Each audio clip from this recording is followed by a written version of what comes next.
Ladies and gentlemen, please welcome the Chairman of the Joint Chiefs of Staff, General Dan Caine.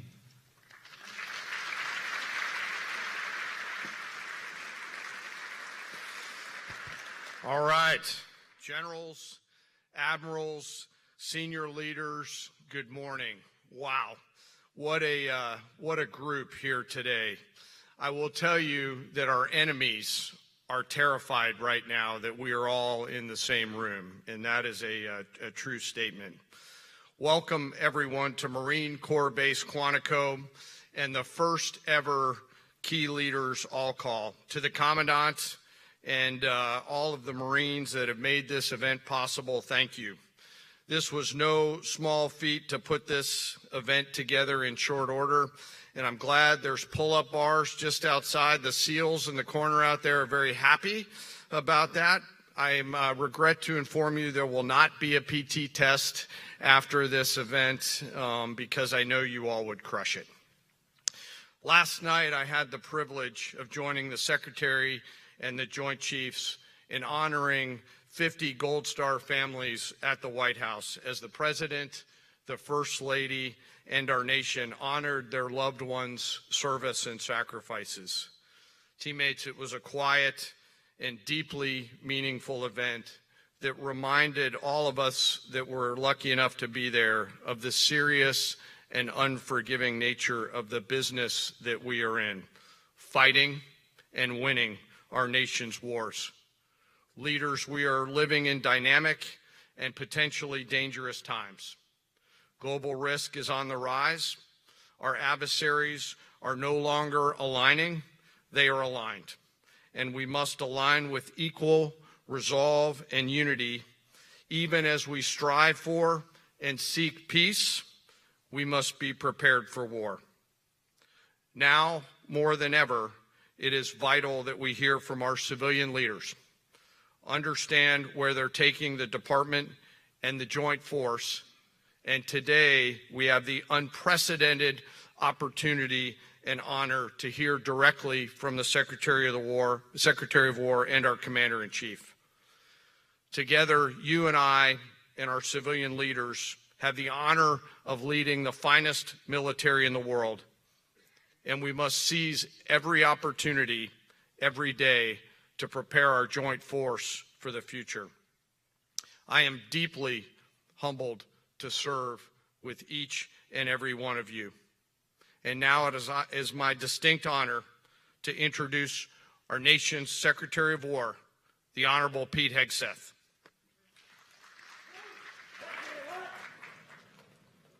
Thank you, Mr. Chairman. Thank you. Please take your seats.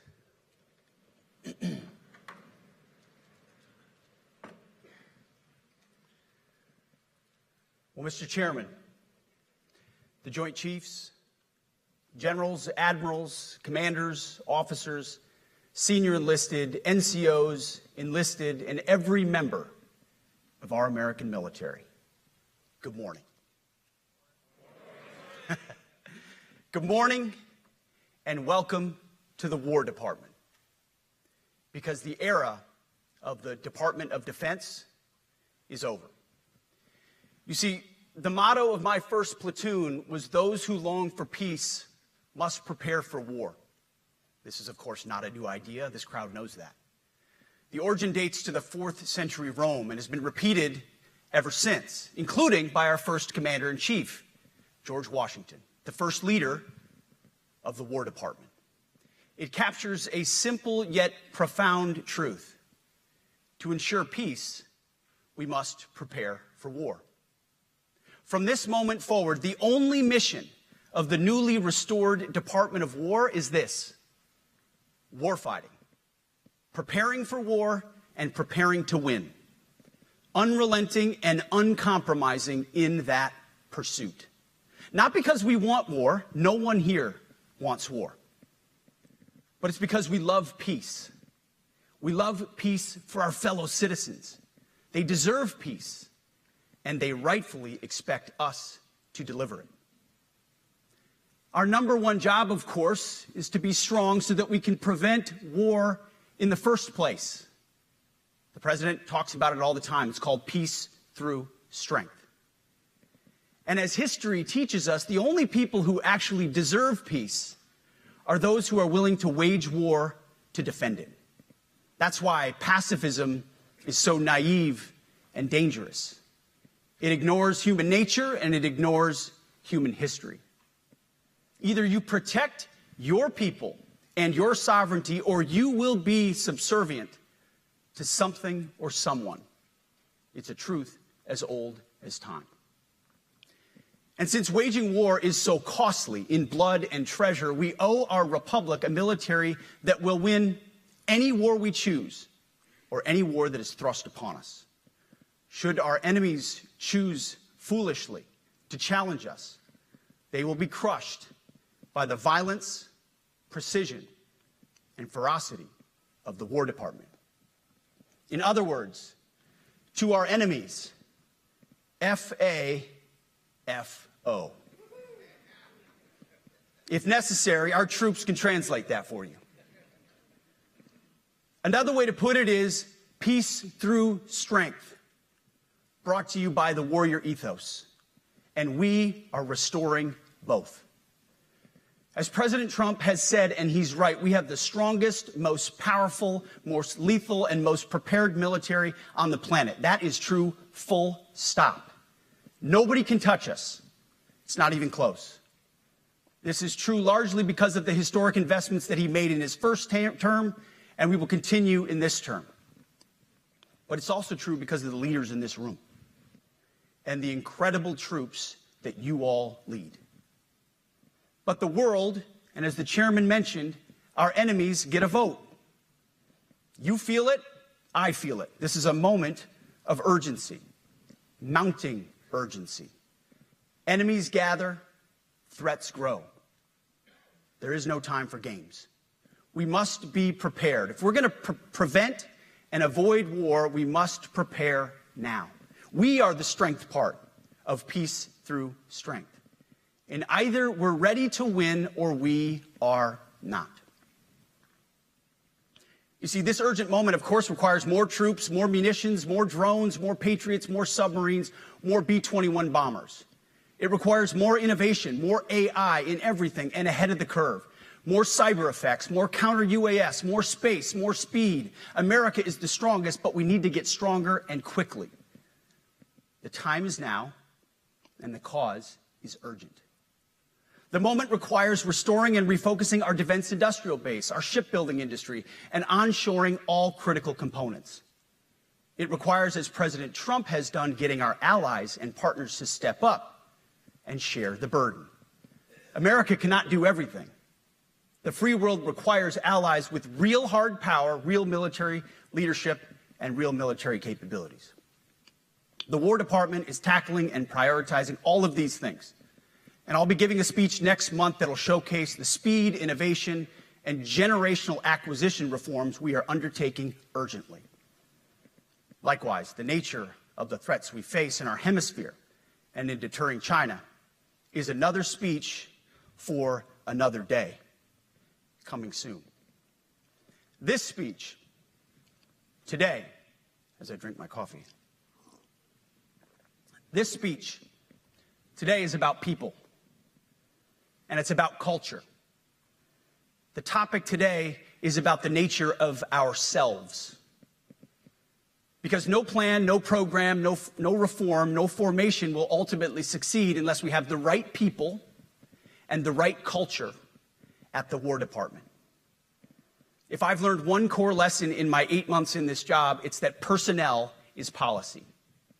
Personnel is policy. The best way to take care of troops is to give them good leaders committed to the warfighting culture of the department. Not perfect leaders, good leaders. Competent, qualified, professional, agile, aggressive, innovative, risk-taking, apolitical, faithful to their oath and to the Constitution. Eugene Sledge, in his World War II memoir, wrote, quote, "War is brutish, inglorious, and a terrible waste. Combat leaves an indelible mark on those who are forced to endure it.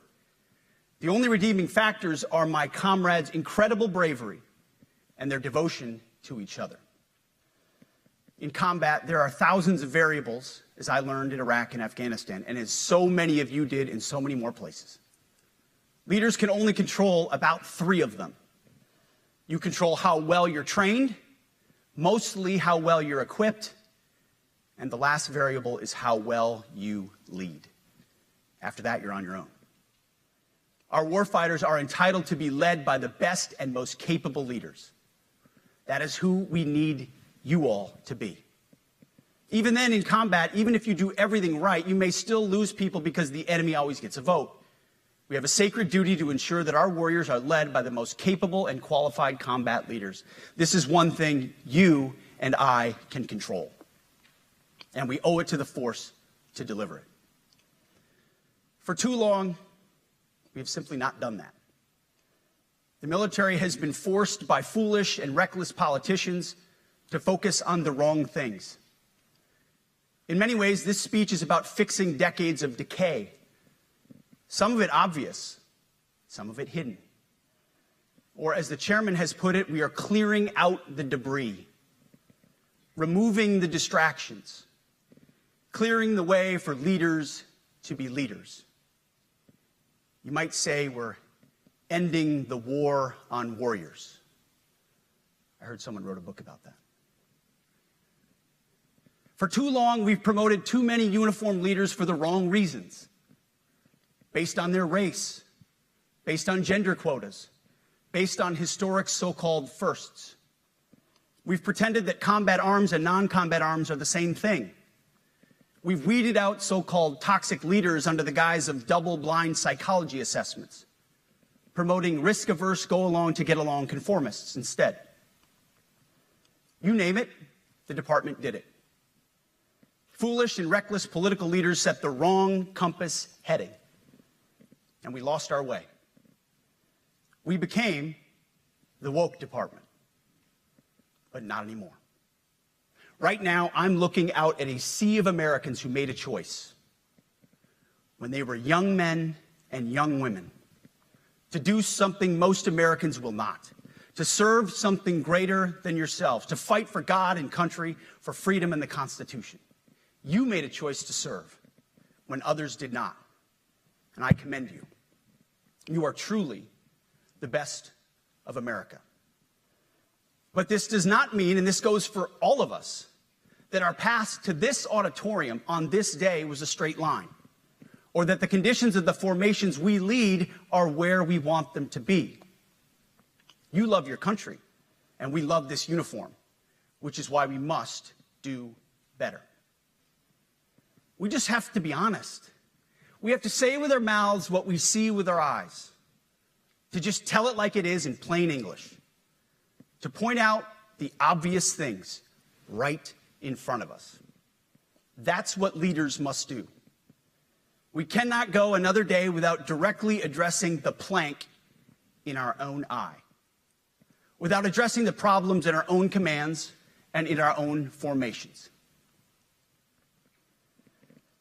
This administration has done a great deal from day one to remove the social justice, politically correct, and toxic ideological garbage that had infected our department, to rip out the politics.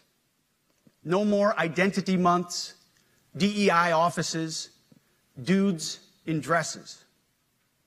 No more climate change worship. No more division, distraction, or gender delusions. No more debris. As I've said before, and will say again, we are done with that shit. I've made it my mission to uproot the obvious distractions that made us less capable and less lethal. That said, the War Department requires the next step. Underneath the woke garbage is a deeper problem, and a more important problem that we are fixing and fixing fast. Common sense is back at the White House, so making the necessary changes is actually pretty straightforward. President Trump expects it. And the litmus test for these changes is pretty simple. Would I want my eldest son, who is 15 years old, eventually joining the types of formations that we are currently wielding? If in any way the answer to that is no, or even yes, but, then we're doing something wrong. Because my son is no more important than any other American citizen who dons the cloth of our nation. He is no more important than your son. All precious souls made in the image and likeness of God. Every parent deserves to know that their son or their daughter that joins our ranks is entering exactly the kind of unit that the Secretary of War would want his son to join. Think of it as the golden rule test. Jesus said, "Do unto others that which you would have done unto yourself." It's the ultimate simplifying test of truth. The new War Department golden rule is this: do unto your unit as you would have done unto your own child's unit. Would you want him serving with fat or unfit or undertrained troops? Or alongside people who can't meet basic standards? Or in a unit where standards were lowered so certain types of troops could make it in? In a unit where leaders were promoted for reasons other than merit, performance, and warfighting? The answer is not just no, it's hell no. This means at the War Department, first and foremost, we must restore a ruthless, dispassionate, and common sense application of standards. I don't want my son serving alongside troops who are out of shape, or in combat unit with females who can't meet the same combat arms physical standards as men, or troops who are not fully proficient on their assigned weapons, platform, or task, or under a leader who was the first, but not the best.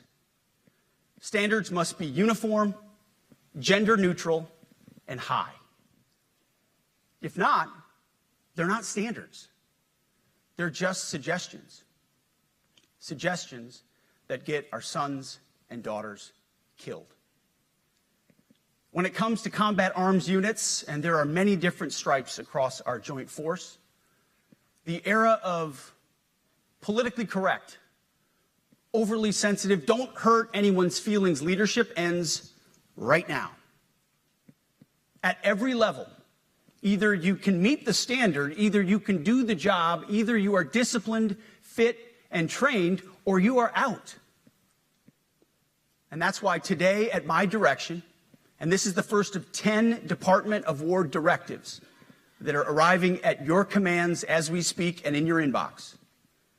Today, at my direction, each service will ensure that every requirement for every combat MOS, for every designated combat arms position, returns to the highest male standard only. Because this job is life or death. Standards must be met.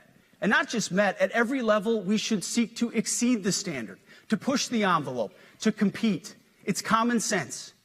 And core to who we are and what we do, it should be in our DNA. Today, at my direction, we are also adding a combat field test for combat arms units that must be executable in any environment at any time and with combat equipment. These tests, they'll look familiar. They'll resemble the Army Expert Physical Fitness Assessment or the Marine Corps Combat Fitness Test. I'm also directing that warfighters in combat jobs execute their service fitness test at a gender-neutral, age-normed male standard scored above 70%. It all starts with physical fitness and appearance. If the Secretary of War can do regular, hard PT, so can every member of our joint force. Frankly, it's tiring to look out at combat formations, or really any formation, and see fat troops. Likewise, it's completely unacceptable to see fat generals and admirals in the halls of the Pentagon and leading commands around the country and the world. It's a bad look. It is bad, and it's not who we are.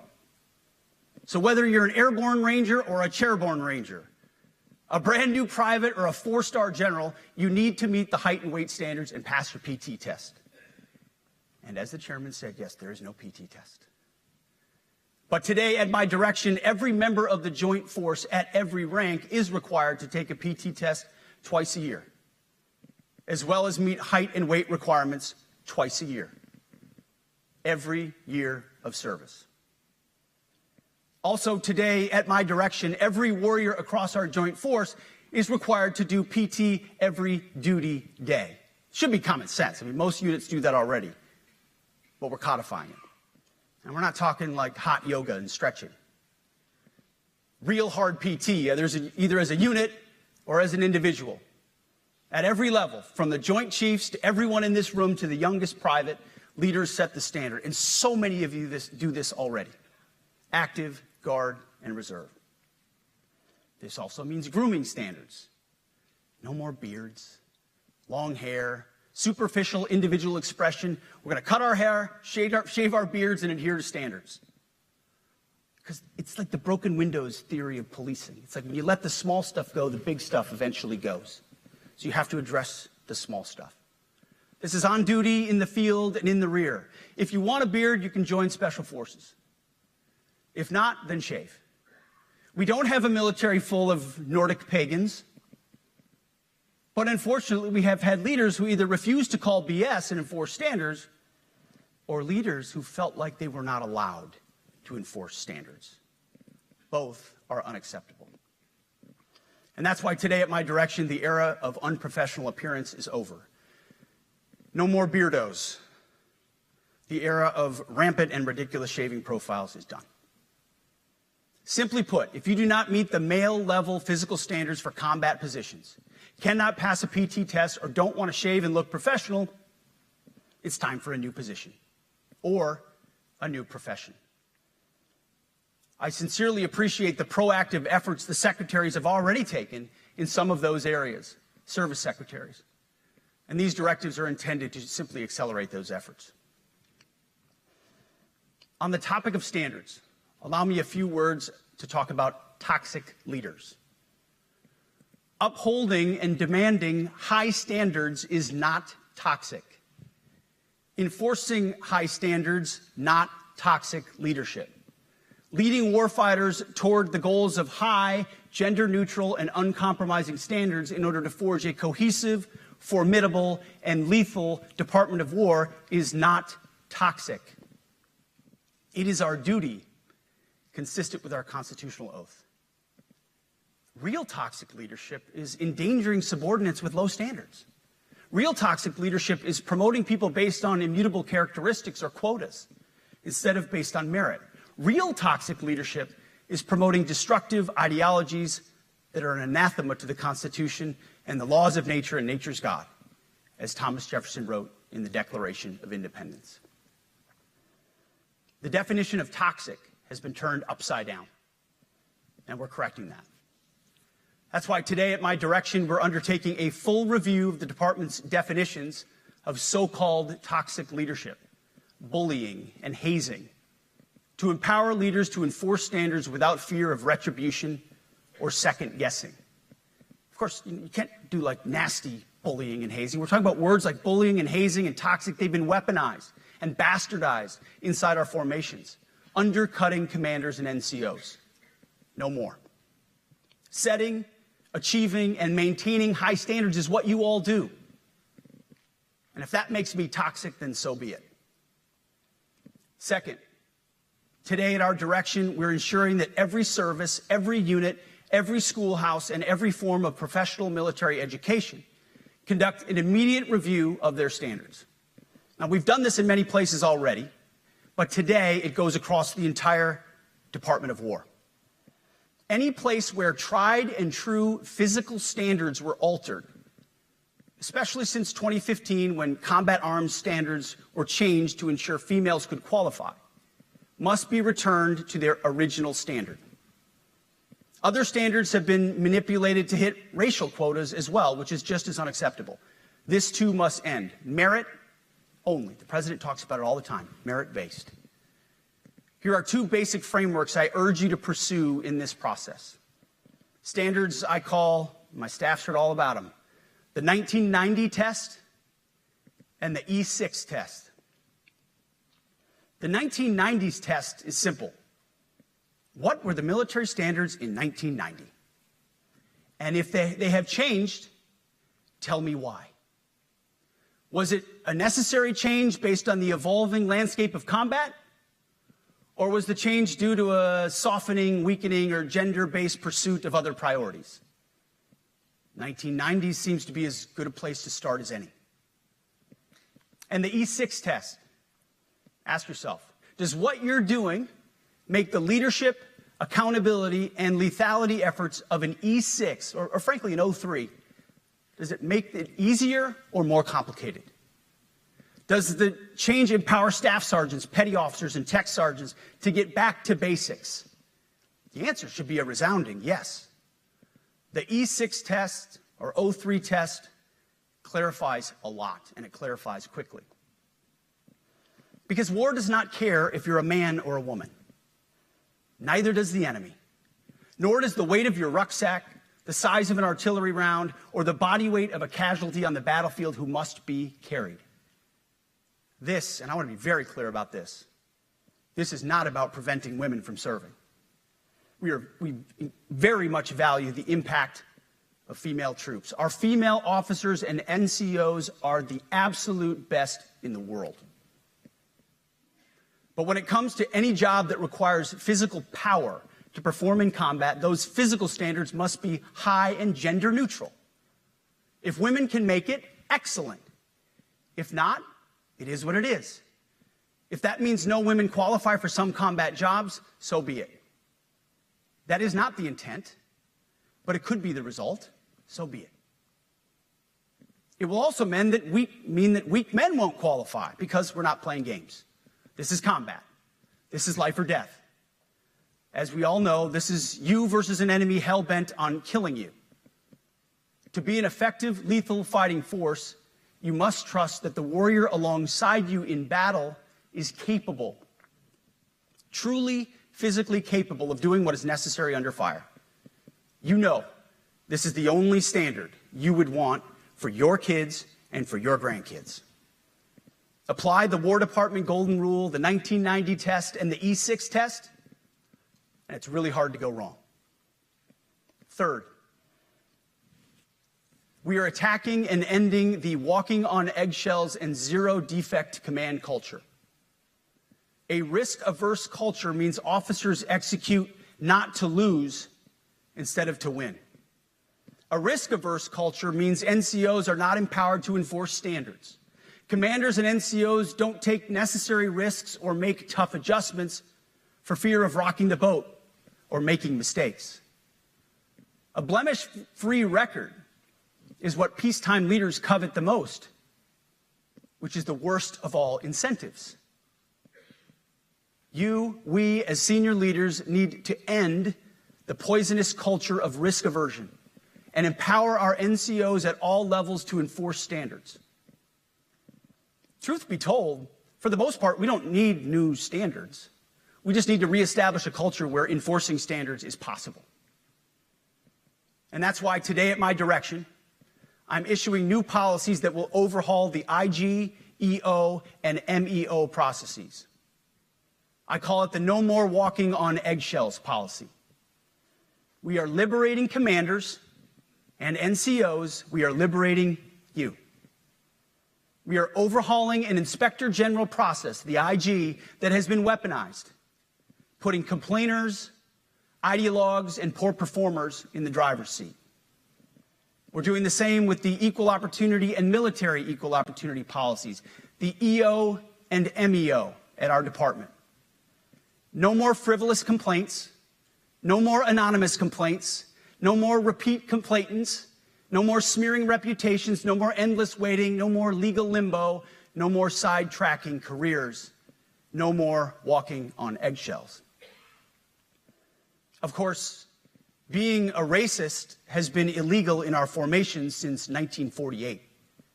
The same goes for sexual harassment. Both are wrong and illegal. Those kinds of infractions will be ruthlessly enforced.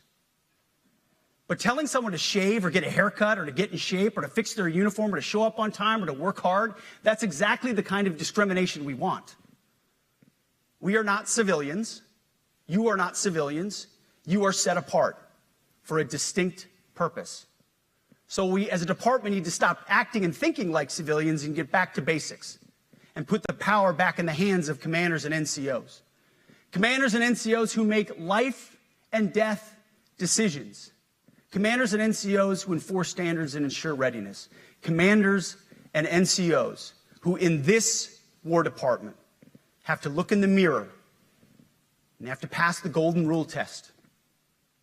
My kids, your kids, America's sons and daughters. So I urge you all here today and those watching, take this guidance and run with it. The core of this speech is the 10 directives we're announcing today.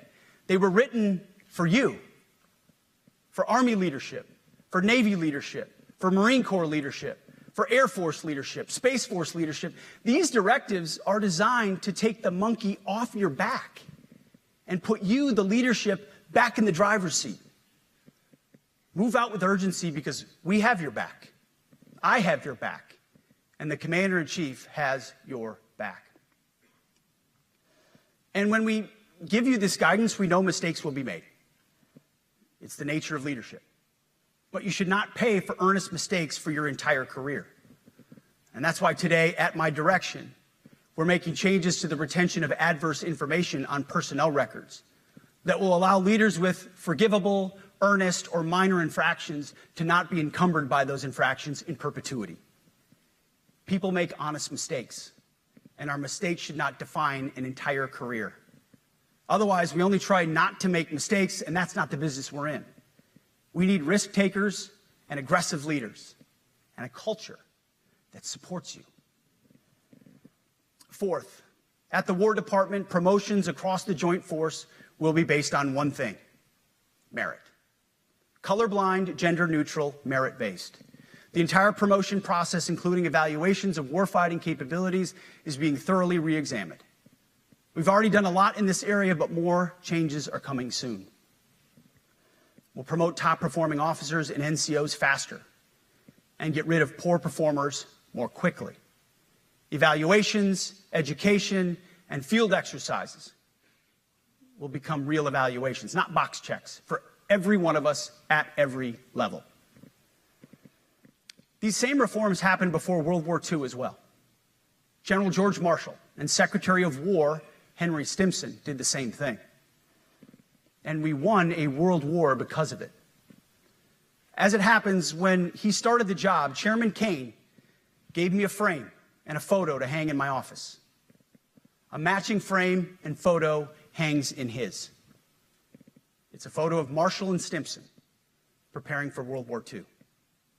Those two leaders famously kept the door open between their offices for the entirety of the war. They worked together, civilian and uniform, every single day. Chairman Caine and I do the same. There is no daylight between us. Our doors are always open. Our job together is to ensure our military is led by the very best, ready to answer the nation's call. Fifth, as you have seen, and the media has obsessed over, I have fired a number of senior officers since taking over. The previous chairman, other members of the Joint Chiefs, combatant commanders, and other commanders. The rationale for me has been straightforward. It's nearly impossible to change a culture with the same people who helped create or even benefited from that culture, even if that culture was created by a previous president and previous secretary. My approach has been simple. When in doubt, assess the situation, follow your gut, and if it's the best for the military, make a change. We all serve at the pleasure of the president every single day. But in many ways, it's not their fault.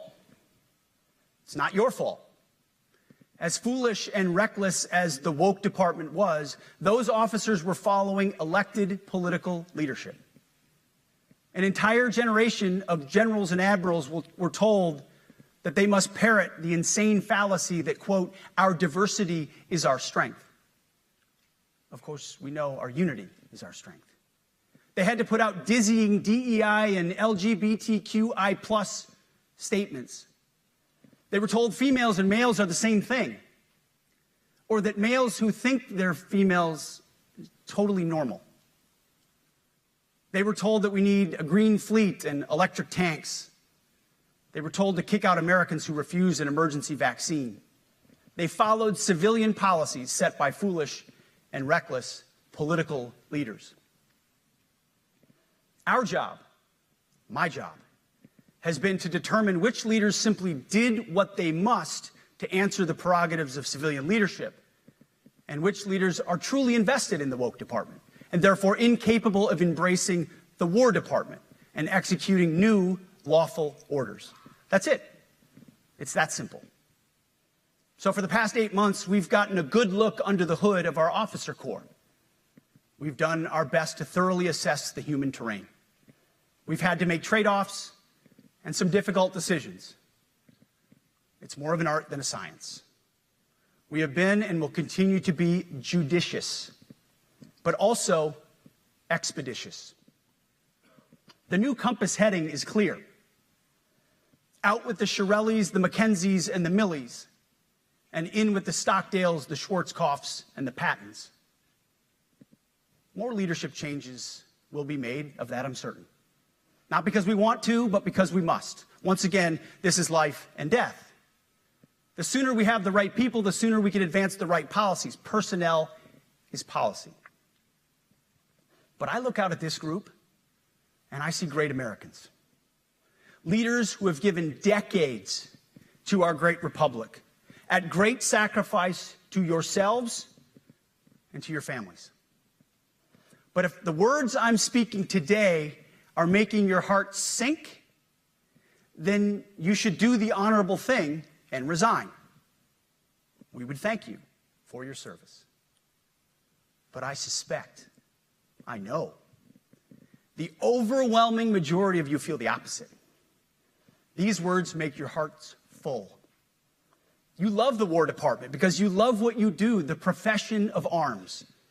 You are hereby liberated to be an apolitical, hard-charging, no-nonsense, constitutional leader that you joined the military to be. We need you locked in on the M, not the D, the E, or the I, not the DEI or the DIE of dime. By that I mean the M, military, of the instruments of national power. We have entire departments across the government dedicated to diplomatic, informational, and economic lines of effort. We do the M. Nobody else does. And our GOFOs need to master it in every domain and every scenario. No more distractions, no more political ideologies, no more debris. Now, of course, we're going to disagree at times. We would not be Americans if we didn't. Being a leader in a large organization like ours means having frank conversations and differences of opinion. You will win some arguments, and you will lose some arguments. But when civilian leaders issue lawful orders, we execute. We are professionals in the profession of arms. Our entire constitutional system is predicated upon this understanding. Now, it seems like a small thing, but it's not. This includes as well the behavior of our troops online.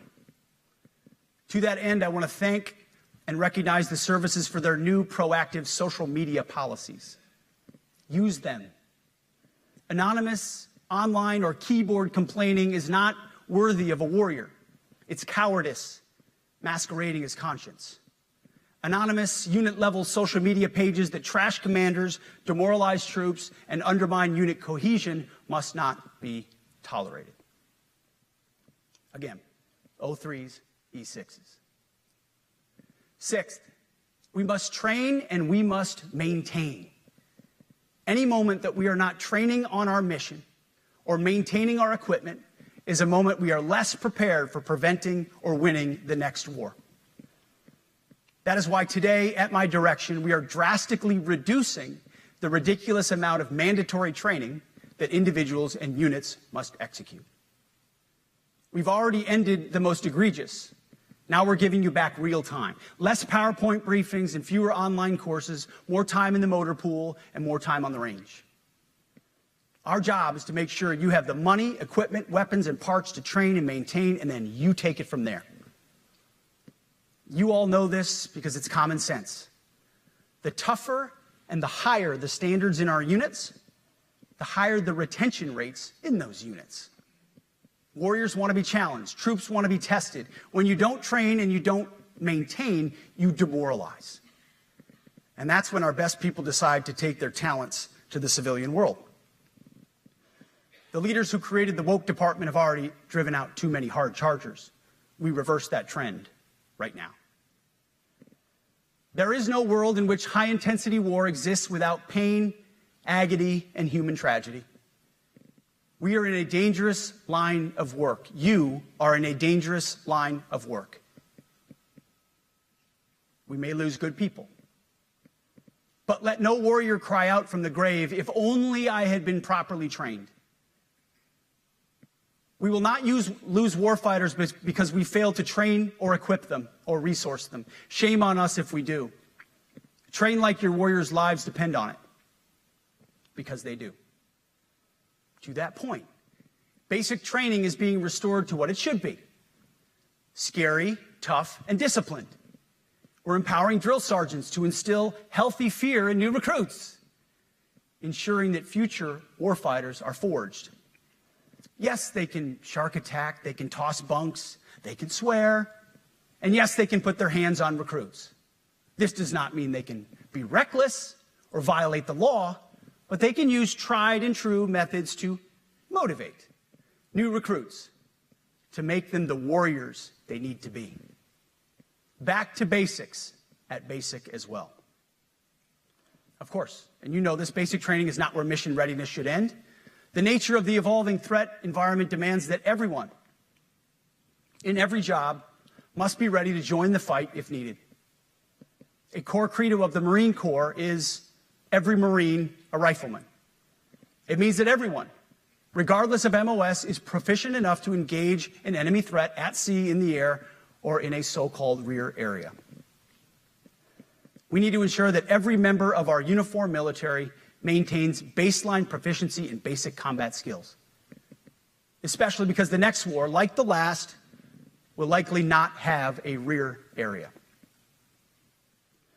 Finally, as President Trump rightly pointed out when he changed the department name, the United States has not won a major theater war since the name was changed to the Department of Defense in 1947.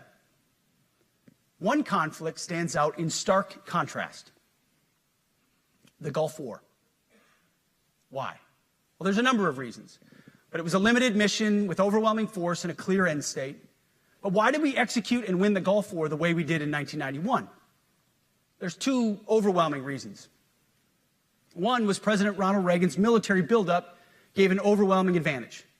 And two, military and Pentagon leadership had previous formative battlefield experiences. The men who led this department during the Gulf War were mostly combat veterans of the Vietnam War.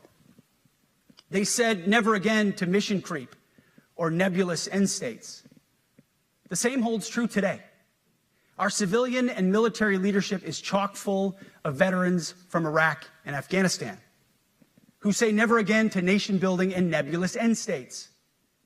This clear-eyed view, all the way in the White House, combined with President Trump's military buildup, postures us for future victories if, and we will, and when we embrace the War Department. And we must. We are preparing every day. We have to be prepared for war, not for defense. We're training warriors, not defenders. We fight wars to win, not to defend. Defense is something you do all the time. It's inherently reactionary and can lead to overuse, overreach, and mission creep. War is something you do sparingly, on our own terms, and with clear aims. We fight to win. We unleash overwhelming and punishing violence on the enemy. We also don't fight with stupid rules of engagement. We untie the hands of our warfighters to intimidate, demoralize, hunt, and kill the enemies of our country. No more politically correct and overbearing rules of engagement. Just common sense, maximum lethality, and authority for warfighters. That's all I ever wanted as a platoon leader. And it's all my E6 squad leaders ever wanted, back to that E6 rule. We let our leaders fight their formations, and then we have their back. It's very simple, yet incredibly powerful. A few months ago, I was at the White House when President Trump announced his Liberation Day for America's trade policy. It was a landmark day. Well, today is another Liberation Day. The liberation of America's warriors, in name, in deed, and in authorities. You kill people and break things for a living. You are not politically correct and don't necessarily belong always in polite society. We are not an army of one. We are a joint force of millions of selfless Americans. We are warriors. We are purpose-built, not for fair weather, blue skies, or calm seas. We were built to load up in the back of helicopters, 5 tons, or Zodiacs, in the dead of night, in fair weather or foul, to go to dangerous places, to find those who would do our nation harm, and deliver justice on behalf of the American people in close and brutal combat if necessary. You are different. We fight not because we hate what's in front of us. We fight because we love what's behind us. You see, the Ivy League faculty lounges will never understand us, and that's okay, because they could never do what you do. The media will mischaracterize us, and that's okay, because deep down they know the reason they can do what they do is you. In this profession, you feel comfortable inside the violence so that our citizens can live peacefully. Lethality is our calling card, and victory our only acceptable end state. In closing, a few weeks ago, at our monthly Pentagon Christian prayer service, I recited a commander's prayer. It's a simple yet meaningful prayer for wisdom for commanders and leaders. I encourage you to look it up if you've never seen it. But the prayer, it ends like this. And most of all, Lord, please keep my soldiers safe. Lead them, guide them, protect them, watch over them. And as you gave all of yourself for me, help me give all of myself for them. And amen. I have prayed this prayer many times since I've had the privilege of being your secretary. And I will continue to pray this prayer for each of you as you command and lead our nation's finest. Go forth and do good things, hard things. President Trump has your back, and so do I. And you'll hear from him shortly. Move out and draw fire, because we are the War Department. Godspeed. Room, attention.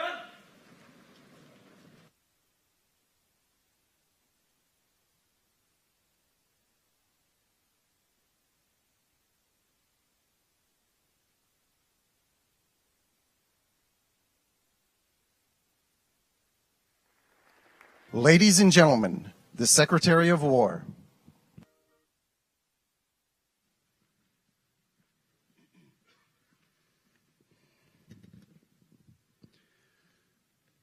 Well, you've heard from me, so now it's the main event, our Commander-in-Chief. I have the privilege every single day of watching him put America first, of ensuring that our warfighters have everything they need. His compass is clear. He's easy to follow because you know he has our back. I was thinking backstage, the man who was the Commander-in-Chief when the War Department was created was George Washington. The man who was president when the War Department was reestablished is President Trump. And when he found out about this gathering of senior leaders, he said, I would be honored to come in order to address and thank the incredible Americans who defend our nation. He has a heart full of gratitude and love for what you do, and we get a chance to see it every day. And I'm honored that this morning you all firsthand get to see it as well. So, ladies and gentlemen, join me in welcoming the 45th and 47th President of the United States, our Commander-in-Chief, Donald J. Trump.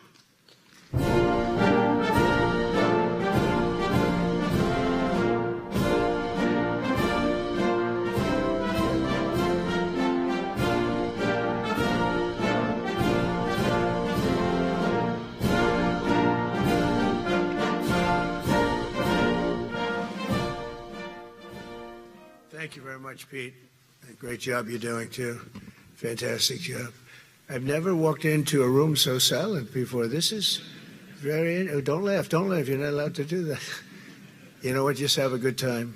And if you want to applaud, you applaud. And if you want to do anything you want, you can do anything you want. And if you don't like what I'm saying, you can leave the room. Of course, there goes your rank. There goes your future. But you just feel nice and loose, okay? Because we're all on the same team.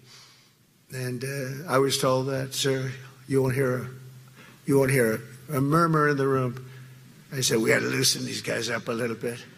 So you just have a good time. But I want to thank Secretary Hegseth and General Caine, General Raising Caine for a reason, they call him that. When I heard his name, I said, you're the guy I'm looking for. The Joint Chiefs of Staff and so many others in this room who together represent the greatest and most elite fighting force in the history of the world, the United States military. We're very proud of our military. I rebuilt the military during my first term. It's one of the greatest achievements. We had the greatest economy in history, and I built the military. Those are the two things I say more than anything else. And I also kept us safe at the borders. We had very good borders. We didn't have people coming in from jails and prisons and everything like took place over the last 4 years. I'll never forget what happened to this country over the last 4 years with the incompetence. There could be no higher honor than to serve as your commander-in-chief. It is a great honor. I look at you, you're just incredible people. Central casting, I might add. To each and every one of you, I thank you for your unwavering devotion to the armed forces and to the country that we've all sworn a sacred oath to defend. We all have that oath, every one of us. I'm thrilled to be here this morning to address the senior leadership of what is once again known around the world as the Department of War. I know Pete spoke about it. He gave a great speech, I thought. Great speech. I don't want him to get so good. I hate that. You know? No, I hate it. I almost fired him. I said, you can't. I don't want to go on after that. No, he gave a great speech, but he talked about Department of War. We were sitting there. I said, didn't it used to be called the Department of War? And he goes, yes, sir. They changed it like in the early 50s. So we won the First World War. We won the Second World War. We won everything in between and everything before that. We only won. And then we went, in a way, woke. That was probably the first sign of wokeness. And we changed it to defense instead of war. And I said, what do you think? How do you think if we changed it back? Would that be a nice idea? And Pete loved it immediately. Some people thought about it. You know, they gave it a little thought. But in the end, we did it. And I have to be honest, it's so popular. I thought it would be met with fury on the left. But they're sort of giving up, I must be honest with you. They've had it. They've had it with Trump. They've been after me for so many years now. Here we are. Here we are. Come to the White House anytime you'd like. No, they've given up. They're bad, a lot of bad people. But all over, it's been so popular. It's been very popular. I really thought that we were going to have to sort of fight it through. There's been no fight. There's been no fight. Like what I called the Gulf of America, the Gulf of America, because to me it was always the Gulf of America. I could never understand. We have 92% of the frontage. And for years, actually 350 years, they were there before us. It was called the Gulf of Mexico. I just had this idea. I'm looking at a map. I'm saying, we have most of the frontage. Why is it Gulf of Mexico? Why isn't it the Gulf of America? And I made the change, and it went smoothly. I mean, we had a couple of fake news outlets that refused to make the change. And then one of them, AP, took us to court, and we won. And the judge, who was a somewhat liberal judge, said, the name is the Gulf of America, because AP refused to call it the Gulf of America. They wrote, they're not a good outfit, by the way. They call it the Gulf of Mexico. I said, no, the Gulf of America is the name. And the judge actually said that, in fact, you can't even go into the room because what you're doing is not appropriate. The name is the Gulf of America. Google Maps changed the name. Everybody did, but AP wouldn't. And then we won in court. How about that? Isn't that so cool? The Secretary Hegseth beautifully described the name change reflects far more than the shift in branding. It's really a historic reassertion of our purpose and our identity and our pride. That's when we go with the word war. And, we want war because we want to have no wars, but you have to be there, and, sometimes you have to do it. I have settled so many wars since we're here. We're here almost 9 months, and I've settled 7, and yesterday we might have settled the biggest of them all, although I don't know. Pakistan, India was very big. Both nuclear powers, I settled that. But yesterday could be the settlement in the Middle East. That hasn't happened for 3,000 years. I said, how long have you been fighting? 3,000 years, sir. That's a long time. But we got it, I think, settled. We'll see. Hamas has to agree. And if they don't, it's going to be very tough on them. But it is what it is. But all of the Arab nations, Muslim nations have agreed. Israel has agreed. It's an amazing thing. It just came together. War is very strange. You never know what's going to happen with war. The easiest one of them all is Putin. I said, number one, it's a war that would have never happened if I were president, if the election weren't rigged. And if I were president, that war would have never happened. Not even a little chance. And it didn't happen for 4 years. But I knew Putin very well, and I thought that would be easy because I know him so well. Well, that one turned out to be the hardest of them all. We had some that were not settlable, and they all got settled. So if this works out, that we did yesterday with the Middle East, then that's more than a war. That's lots of wars. That's all combined. That's a lot of wars. Many of you were over there in many different capacities in many different countries. That's a big part of the earth. But if that works out, it would be 8+. I could give myself 2 or 3 for that one. And then we just have the one to settle, and we have to settle it up with President Putin. And Zelensky got to get them together and get it done. But the only way we can do that is through strength. I mean, if we were weak, they wouldn't even take my phone call. But we have extreme strength. We had the horror show in Afghanistan, which is really the reason I think that Putin went in. He saw that horror show by Biden and his team of incompetent people. And that showed, I think it gave him a path in. I wasn't there any longer. I watched that, and it was so horrible. I think it was the most embarrassing day in the history of our country. And now we're back. And that's it. We're not going to have any of that crap happen, I can tell you. That was terrible, so terrible. Together we're reawakening the warrior spirit, and this is a spirit that won and built this nation, and from the cavalry that tamed the Great Plains to the ferocious, unyielding power of Patton Bradley and the great General Douglas MacArthur. These are all great men. In this effort, we're a team, and so my message to you is very simple. I am with you. I support you. And as president, I have your backs 100%. You'll never see me even waver a little bit. It's the way it is. And that includes our great police officers and firemen and all of these people that are doing so well. Together over the next few years, we're going to make our military stronger, tougher, faster, fiercer, and more powerful than it has ever been before.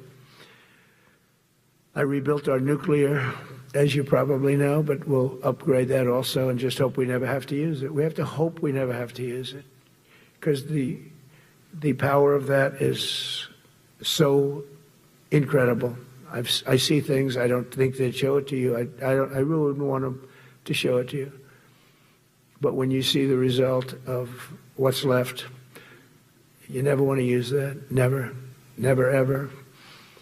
We were a little bit threatened by Russia recently, and I sent a submarine, nuclear submarine, the most lethal weapon ever made. Number one, you can't detect it. There's no way. We're 25 years ahead of Russia and China in submarines. Russia's actually second in submarines. China's third, but they're coming up. They're coming up. They're way lower in nuclear too, but in 5 years they'll be equal. They're coming up. And you don't have to be that good with nuclear. You could have 1/20th what you have now and still do the damage that would be, that'd be so horrendous. But I announced that, based on his mention of nuclear, and it was really a stupid person that works for him mentioned the word nuclear, I moved a submarine or two, I won't say about the two, over to the coast of Russia, just to be careful, because we can't let people throw around that word. I call it the N-word. There are two N-words, and you can't use either of them. You can't use either of them. And frankly, if it does get to use, we have more than anybody else. We have better, we have newer, but it's something we don't ever want to even have to think about. But when somebody mentions it, that submarine started immediately thereafter. And it's just lurking, but I'm sure we're not going to have to use it. But it's an amazing, it's undetectable, totally. Ours is, theirs isn't. Theirs are totally detectable. We can detect them easily. We go right to the spot. But we have genius apparatus that doesn't allow detection. It doesn't allow detection at all by anybody above water or below water. It's incredible. We're way ahead of everybody in that and other things. As a result of the exciting renewal of the spirit of our armed forces, and that's what it is. It's really reaching that spirit, unprecedented heights. Over the past 8 months, new enlistments, I'm so proud of this, have surged to record highs, the highest we've ever had. And we used to have recruiting shortages. If you remember, about a year and a half ago, I was at the beginning stage of a campaign, and things came out that you couldn't get people to join the armed forces. And by the way, the police also, fire department. I always put the fire department in because they're great. They're great. And I got 95% of their vote, too. That helps. When you get 95% of their vote, you always have to mention them. But they're great. And they're brave in our inner cities, which we're going to be talking about, because it's a big part of war now. It's a big part of war.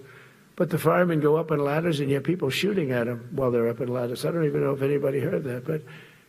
And I said, don't talk about it much, but I think you have to. Our firemen are incredible. They're up in one of these ladders that goes way up to the sky, rescuing people, and you have animals shooting at them, shooting bullets at firemen that are way up in death territory. You fall off that ladder, it's over. It's over. They don't even have to inspect you when you hit the ground. And you have people shooting bullets at them in some of these inner cities. We're not going to let that happen.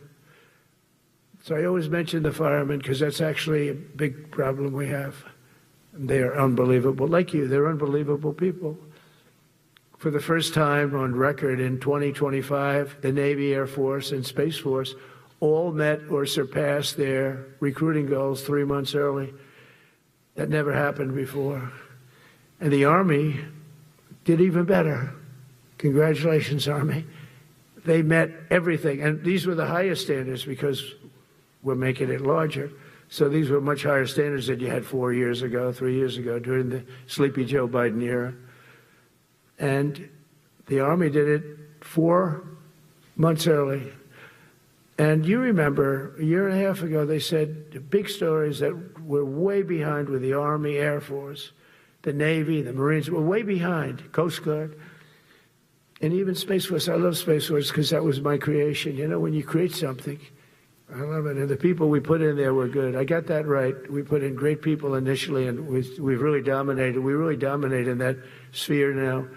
We're way behind China and Russia, and now we dominate. Space Force turned out to be a very important thing. I said from the beginning, you know, when Biden came into office, he wanted to terminate it. He said, and this thing called Space Force, so we can get rid of that.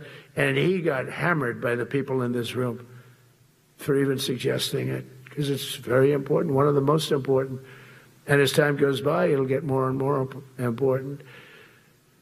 But we're now at 106% of our recruiting targets for the year, and that's the best in far more than a generation. And for the Marines, morale is so strong that the Marine Corps will meet its 2026 retention targets before the end of October, which never happens. And that's the earliest it's ever happened in the history of our country. And it makes you feel good, you know. I felt guilty. I'd go make a speech in front of never people like you. You are the leaders. But people, soldiers. And I felt embarrassed because there'd be stories about, we couldn't fill up our Army, Navy, Air Force. We couldn't fill them up. And it was headlines. It was during Biden's 4 years, the auto pen. I call him the auto pen. It's, how would you like to have your thing signed by an auto pen? When I have a general and I have to sign for a general because we have beautiful paper, the gorgeous paper, I said throw a little more gold on it. They deserve it. I want the A paper, not the D paper. We used to sign a piece of garbage. I said, this man's going to be a general, right? Yeah. I don't want to use this. I want to use the big, beautiful, firm paper. I want to use the real gold writing when you talk about the position, and they're beautiful. And, but how would you like to have that where some kid sitting in the back office is having it signed with an auto pen? I thought about it, and I thought about you people first, admirals, generals. I said, somebody works his whole life. He gets into maybe the academies or wherever, but however you got there, and you go through years of work, and now you become an admiral or a general or whatever. And when you do, the President of the United States signs your commission, as you know, and that commission is beautifully displayed. And I sign it. Actually, I love my signature. I really do. Everyone loves my signature. But I signed it very proudly, and I always think to myself, how can you have an auto pen sign this? It's just so disrespectful. To me, it's just totally disrespectful. And it turned out that almost everything he did was signed by auto pen, except for when he gave his son, Hunter, pardon. He signed that one. And that's actually the worst signature I've ever seen. That was the bad. The auto pen looks much better. But as leaders, our commitment to every patriot who put on the uniform is to ensure that American military remains the most lethal and dominant on the planet, not merely for a few years, but for the decades and generations to come, for centuries. We must be so strong that no nation will dare challenge us, so powerful that no enemy will dare threaten us, and so capable that no adversary can even think about beating us. And we've had it recently. I had India and Pakistan were going at it, and I called them both. And in this case, I used trade. I'm not going to trade with you. You start two nuclear nations, big nuclear. And no, you cannot do that. I said, yes, I can. You go into this freaking war that I'm hearing about. Actually, they just shot down 7 planes. 7 planes, it was starting. There's a lot of bad blood. And I said, you do this, there's not going to be any trade. And I stopped the war. It was raging for 4 days, but that was just the beginning. And we stopped it. It was a great thing. And the Prime Minister of Pakistan was here, along with the Field Marshal, who's a very important guy in Pakistan, and he was here 3 days ago. And I didn't even realize it as beautiful as he said it, but he said that to a group of people that were with us, 2 generals, but a group, he said, this man saved millions of lives because he saved the war from going on, and that war was going to get very bad, very, very bad. President Trump saved millions and millions of lives. That was a bad war. And I was very honored. I loved the way he said it. Susie Wiles was there. She said that was the most beautiful thing. But we saved a lot of them. Saved a lot of them. Even in Africa, we saved the Congo with Rwanda. They've been fighting for 31 years, 10 million people dead. I got that one done. And very proud of it. So if this works out, we'll have 8 in 8 months. That's pretty good. Nobody's ever done that. Will you get the Nobel Prize? Absolutely not. They'll give it to some guy that didn't do a damn thing. They'll give it to a guy that wrote a book about the mind of Donald Trump and what it took to solve the wars. And he'll get the Nobel Prize will go to a writer. No, but well, let's see what happens. But it's be a big insult to our country. I will tell you that. I don't want it. I want the country to get it. It should get it because there's never been anything like it. Think of it. So if this happens, I think it will. I don't say that lightly because I know more about deals than anybody. This is what my whole life was based on. And they can change, and this can certainly change. But we have just about everybody. We have one signature that we need, and that signature will pay in hell if they don't sign. I hope they sign for their own good and we create something really great. But to have done 8 of them is just like such an honor. And then we have Putin and Zelensky. The easiest one of them all. I said, that one I'll get done. I thought that was going to be first. The others were much harder, some of them. Azerbaijan this was going on for 36 years. They said, it's not solvable, so don't do it. I said, I will do it. I will do it. And I got on the phone with the 2 countries. They were great. They were great. I knew immediately. I knew as soon as I started talking to them, we're going to solve that war. We did. Now they're so happy. Now they're friends. One said he's been president for 32 years, 22 years. He said, for 22 years, I did nothing but kill his people. They were in the room together at the Oval Office. And they started off spread like this. I have the beautiful Resolute desk. And one was here, and one was here. You couldn't get further away. That's the furthest I've ever seen 2 people in front of me. And as the hour went by, they got closer, closer, closer. And at the end of the hour, we had it done. And they hugged and hugged and hugged. And I said, that's so nice, and you're going to remain friends. And I spoke to them, one of them the other day. He said, no, he's now my friend. But for 22 years, he's been the head of Azerbaijan for 22 years. And the other guy, great guy too, 7. And that war, that was a war that was not solvable. He said for 7 years. The other one said for 22 years. All I did was kill his people. That's all I've done. I said, well, we're going to put a stop to that. So we solved that. So it's a great thing. It's a great feeling. You're saving Kosovo and Serbia. You're saving so many lives doing this if you can do it. But our people deserve nothing less than the very best, and we're never going to let them down. And if we can solve wars instead of you having to fight wars, wouldn't that be wonderful, right? Wouldn't that be wonderful? That's why one of the first executive orders I signed upon taking office was to restore the principle of merit. That's the most important word, other than the word tariff. I love tariffs. Most beautiful word. But I'm not allowed to say that anymore. I said tariff is my favorite word. I love the word tariff. We're becoming rich as hell. We have a big case in front of the Supreme Court, but I can't imagine.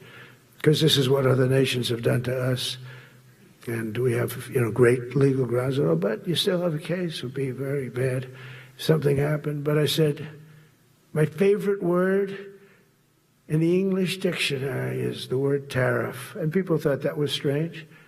And the fake news came over and they really hit me hard on it. They said, what about love?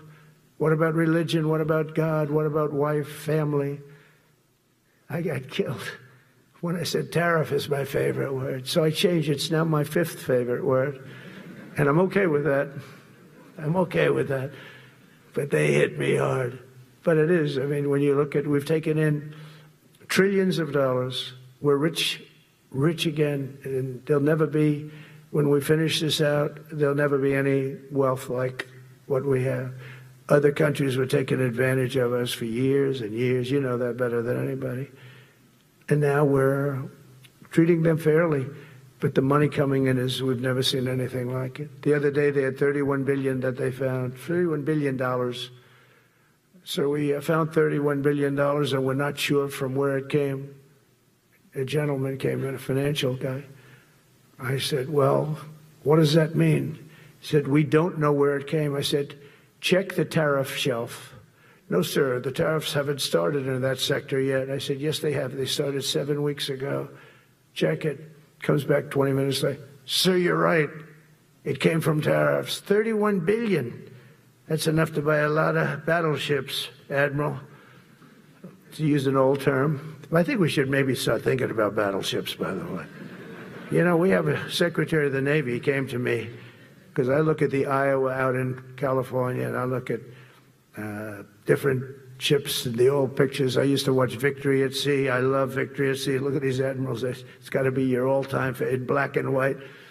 And I look at those ships. They came with the destroyers alongside of them, and man, nothing was going to stop. They were 20 deep, and they were in a straight line, and there was nothing going to stop them. And we actually talk about, Those ships, some people would say, no, that's old technology. I don't know. I don't think it's old technology when you look at those guns, but it's something we're actually considering, the concept of battleship.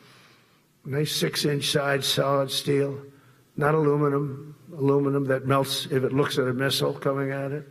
Starts melting as the missile's about 2 miles away. Now, those ships, they don't make them that way anymore, but you look at it, and your secretary likes it, and I'm sort of open to it. And bullets are a lot less expensive than missiles. A lot of reasons. I should take a vote, but I'm afraid to take that vote because I may get voted out on that one. But I tell you, it's something we're seriously considering. There were powers. There were big powers. They were just about as mean and scary as you could be. And so we're looking at that. One of the biggest cases that we won was the decision of the United States Supreme Court to allow us to proceed on the word merit. Merit. So those two words are right up there. So this is, I would say, the opposite, if you ask for a definition, the opposite of political correctness. We went through political correct, where you had to have people that were totally unfit to be doing what you're doing for many reasons. I won't get into them. But for many reasons, they were unfit. Now, it's all based on merit. That was such an unbelievable decision. I didn't expect we were going to win that one. We went in. We said we need it. We went in for colleges, where kids with a C average are getting into the best colleges, and the kids with A averages won't get in. And kids with the highest boards and the highest marks or the best marks couldn't get into the best schools. And people that had not good boards and not very good marks, okay, but nothing special, they were getting into our best colleges. I said, this is just crazy. You can't run a country like this. And it was lingering for years, and it got to the Supreme Court, and we won that decision. Merit. Everything's based on merit. You're all based on merit. We're not going to have somebody taking your place for political reasons because they are politically correct, and you're not. We take the people that are going to do the best job. That's all. It's very simple. And that's the way our country was built. We were built on merit. We got away from it for a long time. And everyone understands it. And it was done. It was approved. I give great credit to the Supreme Court because I thought they had tremendous courage. I didn't think they'd do that. That was tremendous. I give them maybe for that decision almost more than anything because it's a hard decision to make. It's really hard. The apparatus of our country was not set up for merit. It was set up for political correctness. And you can never be great if you're going to do that. And we're going to be greater than we ever were before. We're bringing back a focus on fitness, ability, character, and strength. And that's because the purposes of American military is not to protect anyone's feelings. It's to protect our republic. And it's the republic that we dearly love. It's to protect our country. We will not be politically correct when it comes to defending American freedom, and we will be a fighting and winning machine. We want to fight, we want to win, and we want to fight as little as possible. You have to count on people like me to keep you out of wars because we don't want to go into wars. Many of the wars that I just told you about, we could have entered those wars and settled them in a different way, lose a lot of our troops. And we could have settled them, I guess, differently. Maybe not, actually. Actually, you might not have been able to settle them. We just would have been in the middle of a lot of firepower. But when we do need it, you're going to be so ready. And you know it. But very importantly, with that goal in mind, I've committed to spending over $1 trillion on our military in 2026, and that's the most in the history of our country. $1 trillion. That's a lot of money. I hope you like that. Ma'ams and sirs, I hope you like it. That's a hell of a lot of money. We have the best of everything. Every branch is seeing major investments, and as I announced in the Oval Office in March, we are rapidly moving forward with the first ever 6th generation fighter jet. I didn't name it. I did not name it. Boeing came in and they said, sir, this is our submittal. It's the greatest fighting jet ever done. And, you know, they're testing all these planes. All the companies are testing, and this one tested like through the roof. And they said, we'd like to name it the F-47. I said, all right, let me think about it. Then after thinking for about 2 seconds, I said, okay. You know what that means, 47, I'm 47. So I'm 45, 46, and 47, you know, if you think about it. I just don't want the credit for 46. I don't want to have their open borders and people coming in from all over the world, including jails and mental institutes. I don't want that on my record, but I like having it. We're investing tens of billions of dollars in modernizing our nuclear deterrence capabilities like never before. And we've begun construction on what we call the Golden Dome missile defense shield. It'll be the most sophisticated in the world. You watched it do well until they had some problems at the end with a little bit of a lack of ammunition, defensive ammunition, but they've got that taken care of. But I tell you, it's what we're doing is so good, and we deserve it. You know, we help other countries with it. We don't have it ourselves. And Canada called me a couple of weeks ago. They want to be part of it. To which I said, well, why don't you just join our country? You become 51, become the 51st state, and you get it for free.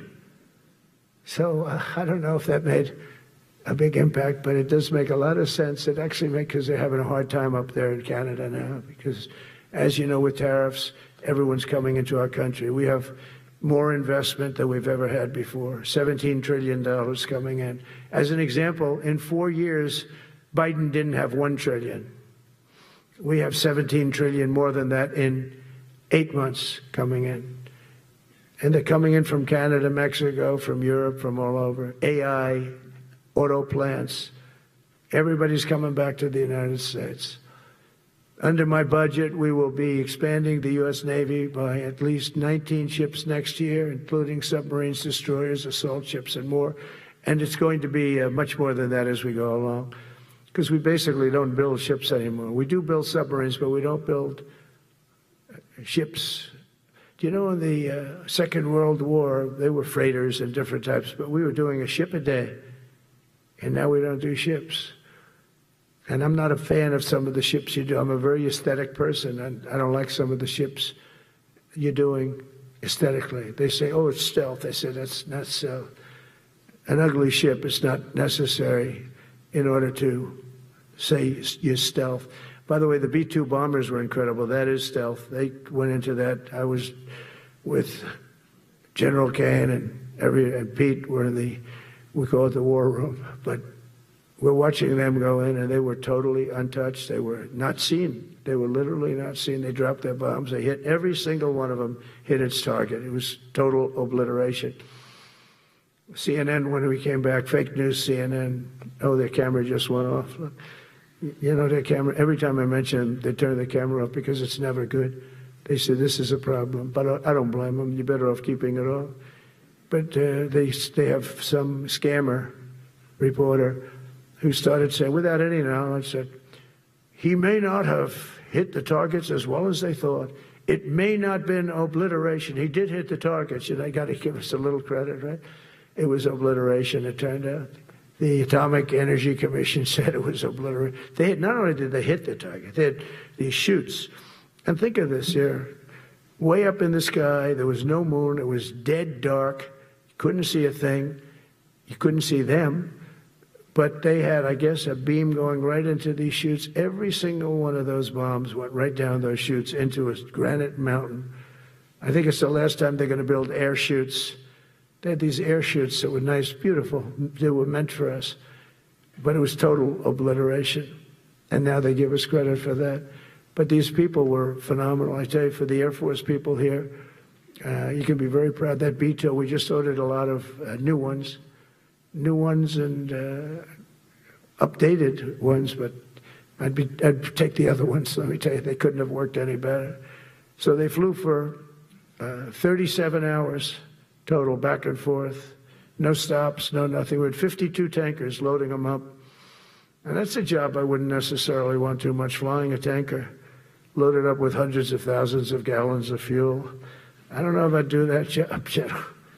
I asked the question, what happens if it gets hit? Sir, you don't want to know about that, right? I don't want to know about that.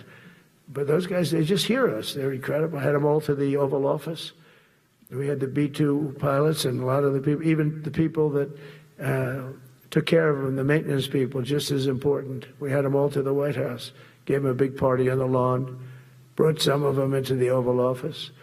But on top of all this, we'll deliver a hard-earned pay raise of 3.8% to every soldier, sailor, airman, Coast Guardsman, Space Guardman, and Marine, something you weren't getting from the past administration. They did not treat you with respect. They're Democrats. They never do. Not only are we rebuilding our great strength, but for the first time in years, my administration is actually using that strength to defend the core and vital interests of America. And very simply, we are putting America first. And I have since I've been elected. I've always put America first. It's sort of simple, you know, when you think.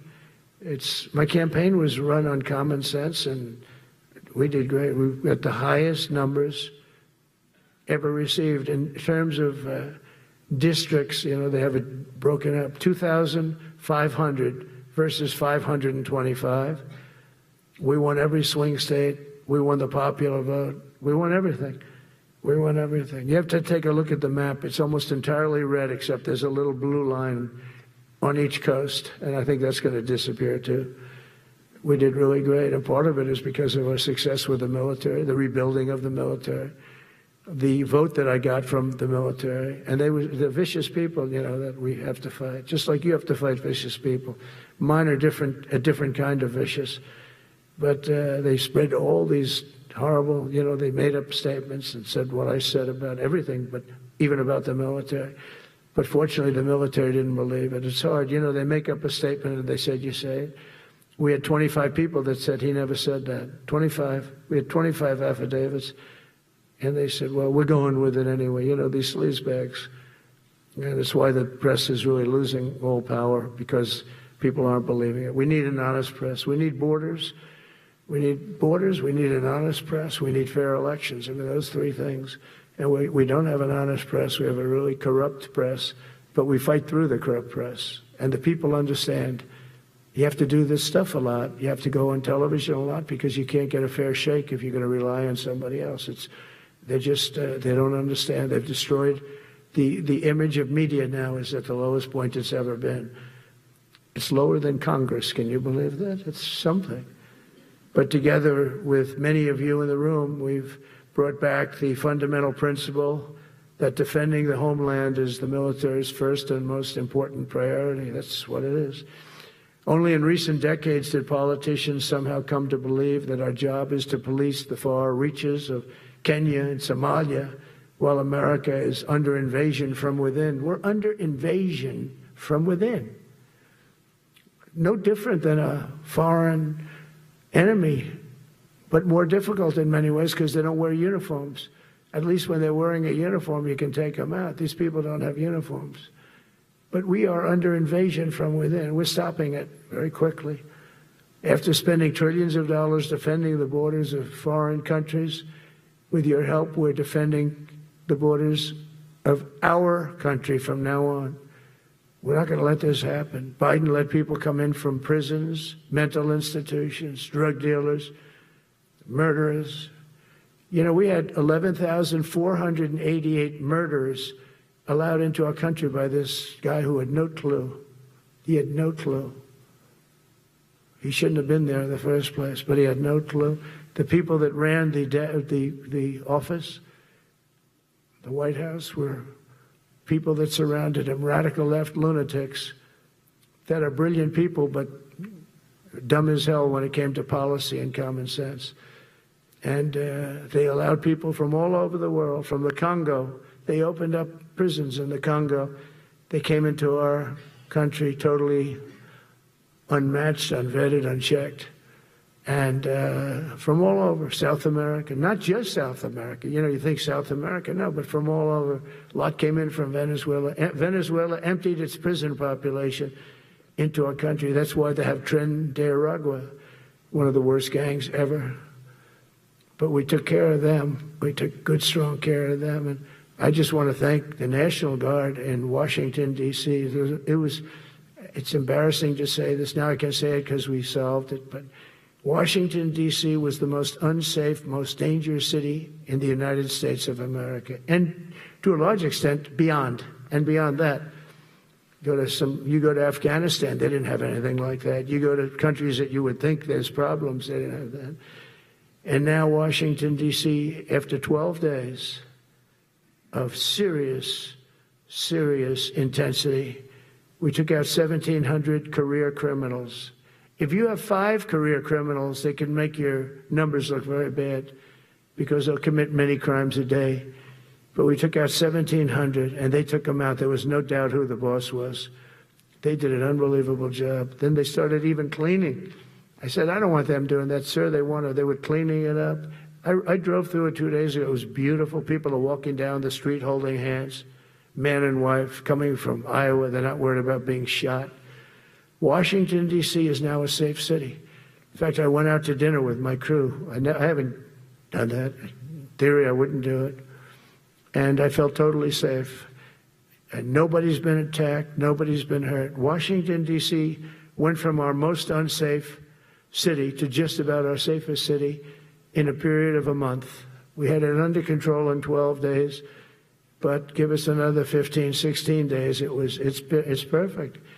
And people other than politicians that look bad, they think, the Democrats run most of the cities that are in bad shape. We have many cities in great shape, too, by the way. I want you to know that. But it seems that the ones that are run by the radical left Democrats, what they've done to San Francisco, Chicago, New York, Los Angeles, they're very unsafe places. And we're going to straighten them out one by one. And this is going to be a major part for some of the people in this room. That's a war, too. It's a war from within. Controlling the physical territory of our border is essential to national security. We can't let these people in. We had no people enter in the last 4 months. 0. Even I can't believe that. We had millions coming in, pouring in. 25 million all told. And of those 25 million, many of them should never be in our country. They would take their worst people and their people from prisons and jail, and they'd put them in a caravan and they'd walk up. CNN was interviewing one person. Oh, why are you coming? I want freedom. Good. Were you in jail? Yes. For what? Murder. I said, you're in for, you had to see this anchor, a young woman. She's like, I couldn't believe. She'll probably lose her job. But because the left doesn't want to hear that. But we're running it based on common sense and based on love of our country. But I want to salute every service member who has helped us carry out this critical mission. It's really a very important mission. And I told Pete, we should use some of these dangerous cities as training grounds for our military, National Guard, but military. Because we're going into Chicago very soon. That's a big city with an incompetent governor, stupid governor, stupid. They threw him out of his family business. He was so stupid. I know the family. He becomes governor. He's got money. Not money that he made, but he ran for governor, he won, and now he criticizes us all the time. And last week they had 11 people murdered, 44 people shot. The week before that they had 5 people murdered, 28 people shot. Every weekend they lose 5, 6. If they lose 5, they're considering it a great week. They shouldn't lose any. You shouldn't lose any. This is civilization.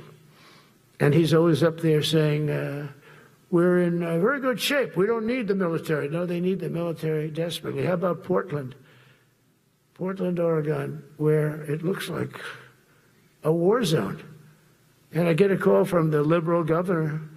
Sir, please don't come in. We don't need you. I said, well, unless they're playing false tapes, this looked like World War II. Your place is burning down. I mean, you must be kidding. Sir, we have it under control. I said, you don't have it under control, Governor, but I'll check it, and I'll call you back. I called her back. I said, this place is a nightmare. It's certainly not the biggest, but it's one of the worst. It's brutal. They go after our ICE people, who are great patriots and tough job, too, but they love it. They love it because they're cleaning up our country. And so you look at some of the things where they took over parts of Seattle. They actually took over a big percentage of Seattle. Think of that. You remember that. That was a while ago. And I sent in the troops, and they were gone. As soon as I sent them in, when we send in the troops, if you have a real leader that says you got to do what you have to do, I put that out the other day. You got to do what you got to do, because we don't want our people hurt as they stand by. I was watching during Biden, there were troops standing up like this, brave, standing up at attention, the way I should stand all the time. And I'm like this, and people are standing, and their mouth is this far away from their mouth, and they're spitting at them, and they're screaming at them.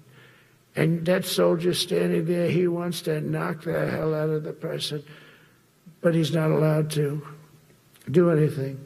So they just stand there and they get abused. And a woman was this far away from his face, and she starts spitting in his face, and he's not allowed to do anything. If it's okay with you, generals and admirals, I've taken that off. I say, they spit, we hit. Is that okay? I think so. They spit, it's a new thing. They spit, we hit. How about the cars, where the cars are coming out? They get brand new cars, Border Patrol, ICE, beautiful, nice new cars. And they're driving along, and they have to go through a gauntlet of rocks being thrown at the car. So here's this beautiful brand new car. By the time it goes 100 yards, it's destroyed. These guys have pretty good arms, some of them. And they're throwing bricks at full force into the window and into the car. It looks like it's a war zone. And I said, never let that happen again. From now on, if that ever happens, and I say it here, you get out of that car and you can do whatever the hell you want to do. Because those people are, you can die from that. Those bricks go through the windows.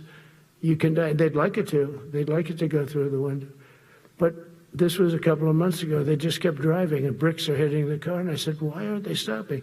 Because they were under orders from the past administration, never stop. But that's different with us. We stop. And since I gave that order, we haven't had that problem. It's very interesting. It's amazing. It's just like in Venezuela. You've seen the boats going. We can't find any more boats. They're carrying drugs, massive. Every boat kills about 25,000 people. That's what they have. They had fentanyl mostly and a lot of other drugs. And we take them out, and we've taken out 4. And it's on air. Everybody gets to see it. Not that we like to do that, but every boat kills 25,000 on average. 20. Some people say more. You see these boats, they're stacked up with bags of white powder. That's mostly fentanyl and other drugs too. And now we have a problem. General Caine says, sir, there are no boats out there. Not even fishing boats. They don't want to go fishing.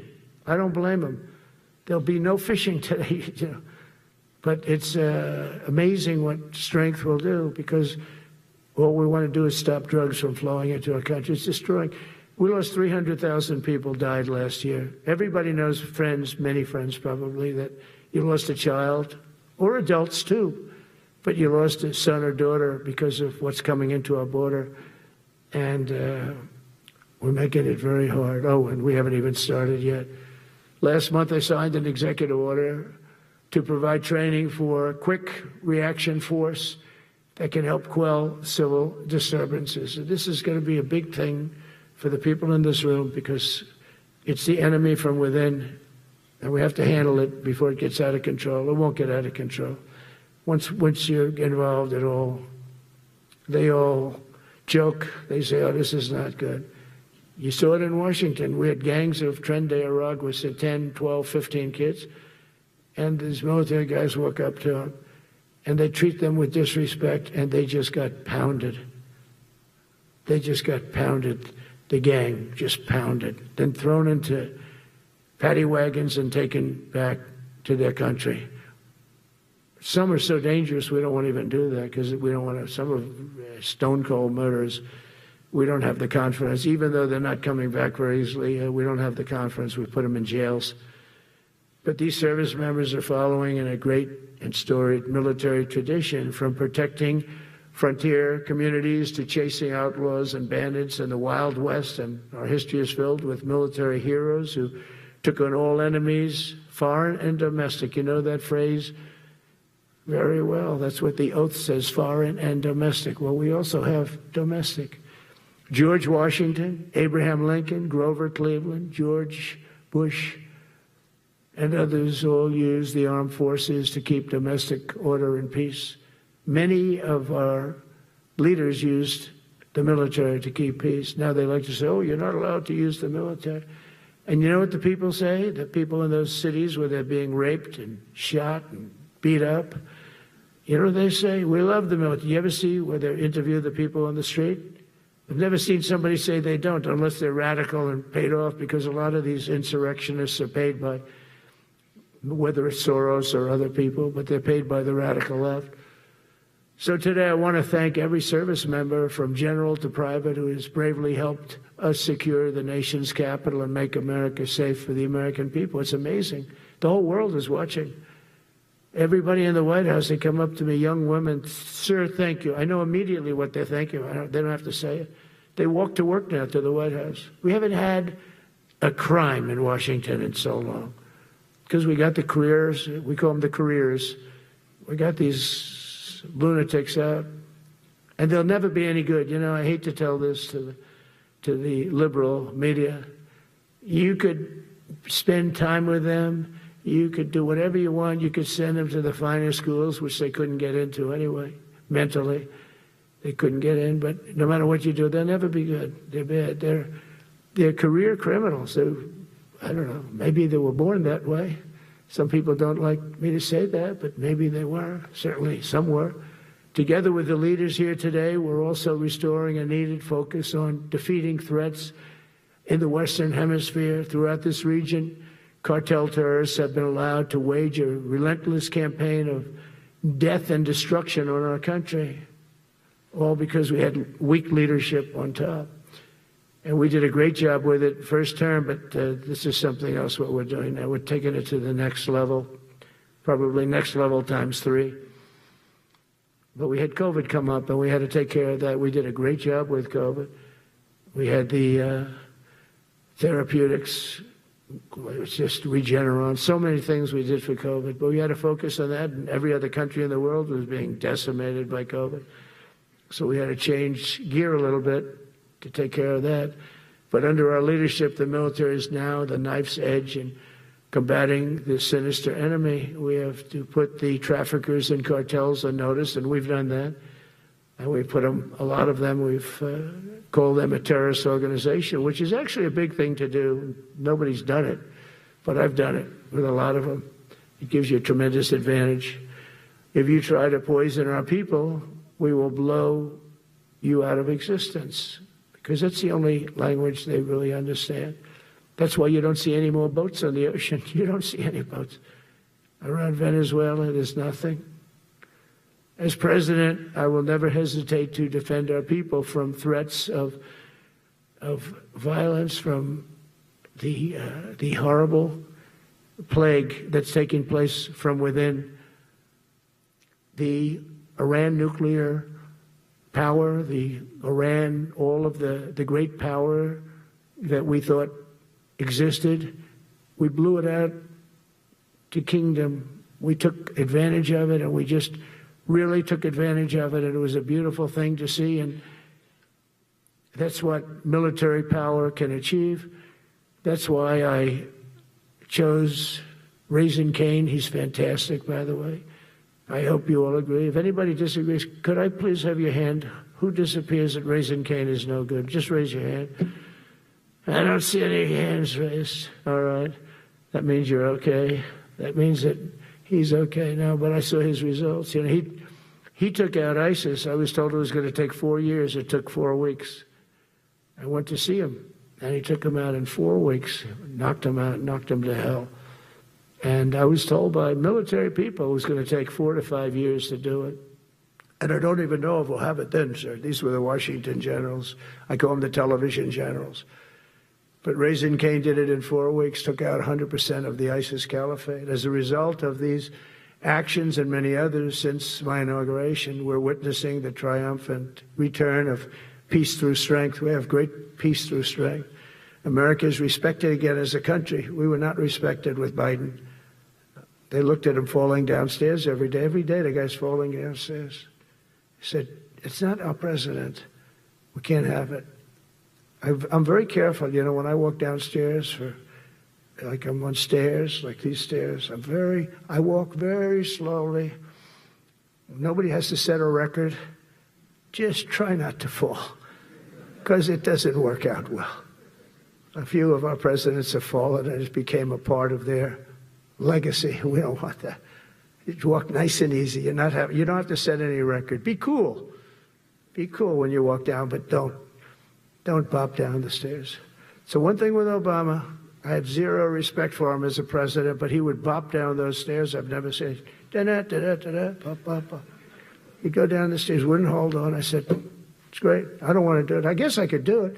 But eventually, bad things are going to happen, and it only takes once. But he did a lousy job as president. A year ago, we were a dead country. We were dead. This country was going to hell. We were dead in every way, from immigration to military. We didn't have the weapons. We were given everything to Ukraine. We had nothing. And by the way, I have to tell you, now, as you know, I went over and I met with NATO, and NATO raised from 2 to 5, which everyone said 5% of GDP. Millions and now trillions of dollars are pouring in. They didn't pay the 2% because they know we were there to pay it. And now they paid the 5%. That's trillions of dollars. And we're not spending any money on that war, not 10 cents. We sell our equipment to NATO. NATO pays us for the equipment, and they give it to Ukraine or whoever they give it to. They can keep it, but we're not involved. We have no money going out. Biden gave $350 billion. Not sustainable, $350 billion. And we have a war that should have never started. But we're not doing that anymore. So I just want you to know we're selling equipment. Our people are buying equipment. They are buying the equipment at full price, a fair price. So I don't want to say we're making money, because I don't want to be making money on a war. It's too many people dying. They're losing 7,000 soldiers a week. A lot of them are Russian soldiers, but between the two countries, mostly soldiers, by the way. Sometimes, you know, in Kiev, they'll lob a missile in, or some drones in, kill some people. But mostly it's soldiers. Russia and Ukraine are losing 7,000 souls. And, you know, they're not American. They're not us. They're not you. We have a special obligation. But they're soldiers. They're young people. They leave their parents. They wave goodbye. And then 2 days later, they're blown up so unnecessarily. And so that's the primary reason I want to get it done. We got to get it done. It's crazy what's going on. That's the worst war that there's been since World War II. The number of soldiers that are being killed there is just crazy. From 5,000 to 7,000 soldiers die a week. Think of that. So I think we'll get that done. But that's turned out to be the toughest one. I'm so disappointed in President Putin. I thought he would get this thing over with. He should have had that war done in a week. And I said to him, you know, you don't look good. You're 4 years fighting a war that should have taken a week. Are you a paper tiger?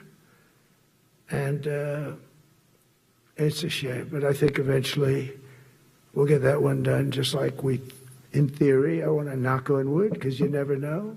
It's like we're going to have the Middle East done, which is actually a much harder thing to do. I mean, thousands of years, but we have to get that war done. So now just think of it, we're a dead country. I was with the King of Saudi Arabia, a great guy. I was with the Emir of Qatar. I was with the great leadership of UAE. I was over there. We brought back $2 trillion and more. They ordered 200 planes, Boeings. They ordered so much, and they were great. But they all said essentially the same thing. They said, 1 year ago, you were a dead country, and now you're the hottest country anywhere in the world. We're the hottest country in the world right now. The absolute hottest country in the world. There's nobody even close. Putin said that to me. We met in Alaska, had a good meeting. Then he went back and started sending drones into Kiev. I thought we had a good meeting.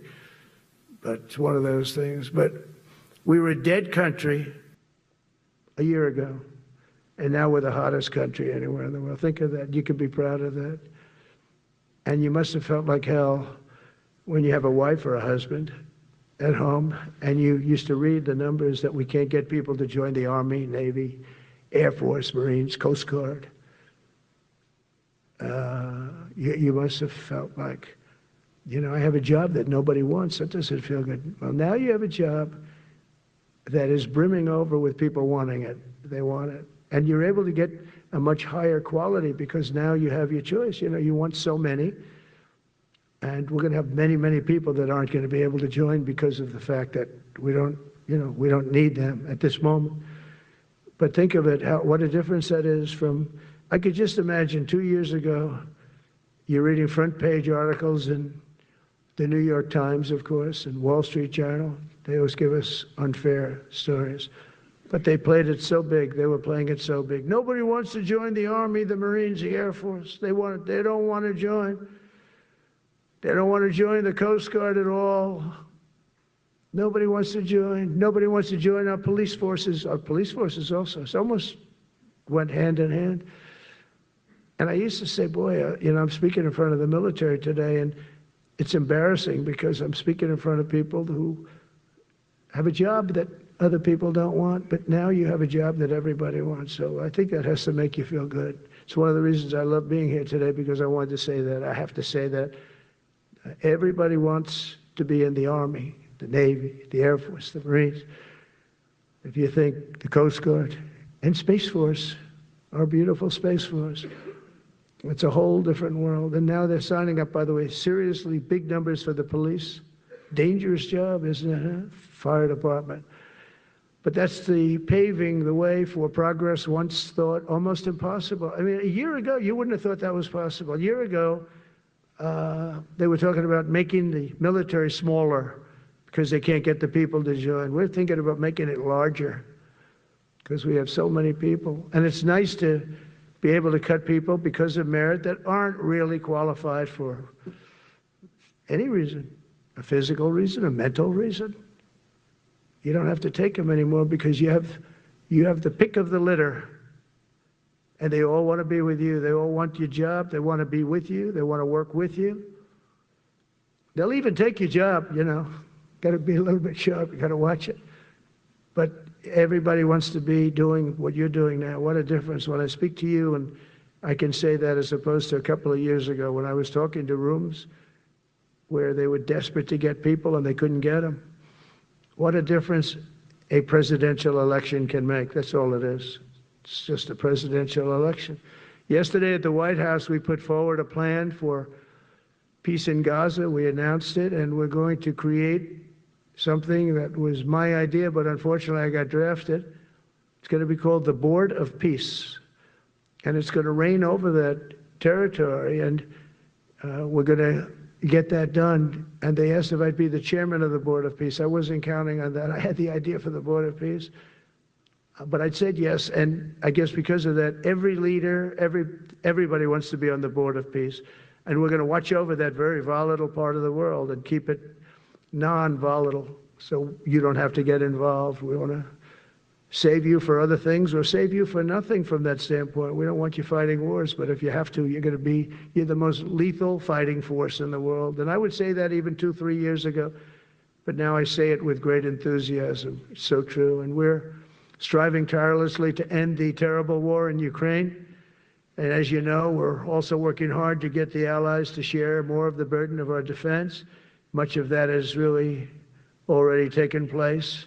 But all NATO members have committed to the increase that I talked about. Think of that. That was unthinkable. It used to be 1%, then we got it up to 2% in my last term. And they did not like it. And now I got it to 5%, and I get along great with all of them. In fact, they call me the president of NATO. I said, I don't think so. But they're great. They're great people, and they're spending a lot of money, and a lot of money that they should have been spending in the past. But I think Putin was a wake-up call for them, really. We're now selling large quantities of American-made weapons to NATO, and we're getting really fair pricing. We're making a lot of money. It's my hope that from Europe to Asia to the Middle East, our allies will make similar commitments to increase their military capabilities. And this will greatly strengthen our alliances, and also it'll make war far less likely. You know, if you're a strong presence like we are such a strong presence now. And I go around bragging about that. I said, we have the strongest military anywhere in the world. I say it. You never heard Biden say that. You never heard him say anything. But you never heard him say, did you ever hear him say, we have the strongest military? He doesn't say that. I say it. We have the strongest military anywhere in the world. We have great leadership. And I'll tell you, Pete and General Caine, all of the people that I've met that have been lifted up in rank. And we got many of them out of here, too. I'll be honest with you. Didn't like doing it, but we got many of you out of here because we weren't satisfied. We know everything about everybody. It'll also help the United States rapidly rebuild our defense industrial base. Each of you can play an important part in getting allies to do their part. So to that end, Secretary Hegseth will soon be announcing major reforms to streamline military acquisitions and expedite foreign military sales. We have tremendous numbers of countries that want to buy our equipment, and, you know, in many cases it takes too long. They're backlogged. We're backlogged on all the equipment, which is something that's new to us a little bit. And I told those companies, you better get your ass going, because we're selling you a lot of equipment. We're getting countries to buy your equipment. You got to produce the equipment. Some of the countries, I'm not going to mention, but some of the countries are buying a lot. And that's a good thing. They're on our side 95%. I'll never say 100% because it can always turn, right? You know about that. But they're on our side. The problem is we have to get the companies that make this equipment, and we make the best equipment in the world, but they got to make it faster. We have orders for the F-35. We have orders for everything. The new F-47. We have orders for everything. They got to make it faster, a lot faster. Ammunition they have to make faster. In the coming months, we'll be making even more historic announcements to fully embrace the identity of the Department of War. I love the name. I think it's so great. I think it stops wars. The Department of War is going to stop wars. If we are as ruthless and relentless as our enemies, the United States Armed Forces will be totally unmatched in the future. We have a group of enemies that are very ruthless and very smart, but they can't match us. They can't match us. They don't even come close to matching us. Again, you know, it's very important for me to say we are the greatest military in the world, but we make the best equipment in the world. I watched our anti-missile missiles. I watched our Patriots just knock things out like a needle, hitting another needle on the stage. There's a needle up there, and you send another needle up, and it hits it every time. During the war, we went 14 for 14. We had 14, this is with Iran, we had 14 missiles coming at us. All 14 were knocked out of the sky, every one of them. We make the best equipment. From Sparta to Rome, to the British Empire, to the United States of America, history has shown that military supremacy has never been simply a matter of money or manpower. At the end of the day, it is the culture, spirit of our military that truly sets us apart from any other nation. Our ultimate strength will always come from the fierce people, those brilliant people with such pride and the unbending will and the traditions of excellence that have made us the most unstoppable force ever to walk the face of the earth. And that's what we are.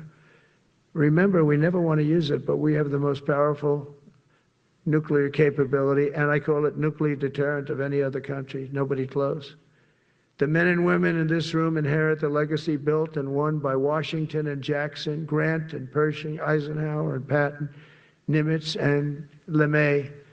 We carry forward the majestic military heritage passed down from father to son, soldier to soldier, and one generation of warriors to the next. You are warriors, you know that, right? You're great warriors, or you wouldn't be in this room. You're the best of the best. From Concord Bridge to Fort McHenry, from Gettysburg to Manila Bay, from Normandy to Sicily, and from the jungles of Vietnam to the dusty streets of Baghdad, America's military has charged into hellfire, climbed up jagged mountains, crossed roaring oceans, and thundered across open deserts to defend our flag, our freedom, and our homeland. Nobody does it like you. Now we are discovering American muscle, reasserting American might, and beginning the next story chapter in American military legends and lore. That's L-O-R-E. It is lore. When it comes to defending our way of life, nothing will slow us. No enemy will stop us. They cannot stop us. And no adversary will stand in our way. They won't stand in our way. We don't want them to stand in our way. We don't want to even put them in that position, but they're not going to stand in our way ever again. You'll never see 4 years like we had with Biden and that group of incompetent people that ran this country that should have never been there. Because we had the United States military, the best, the boldest, the bravest that the world has ever seen, that the world has ever known. With leaders like we have right here in this beautiful room today, we will vanquish every danger and crush every threat to our freedom in every generation to come, because we will fight, fight, fight, and we will win, win, win. I want to just thank you once again, and God bless the United States military, and God bless America. God bless you all. Thank you very much. Thank you.